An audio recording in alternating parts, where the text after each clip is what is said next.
Hey loves! Today I'm showing you the easiest way to remove limescale from your kettle in as little as 5 minutes. First, I poured in a little white vinegar, just enough to cover the bottom. Then I added some water to dilute it.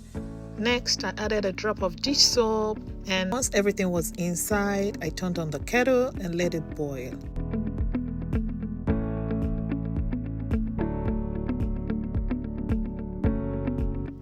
After it finished boiling, I went ahead to wash with a sponge.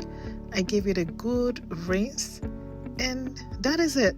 Your kettle is clean, is fresh, and completely limescale free. Give this a try, guys, and thank me later. Thank you. Bye.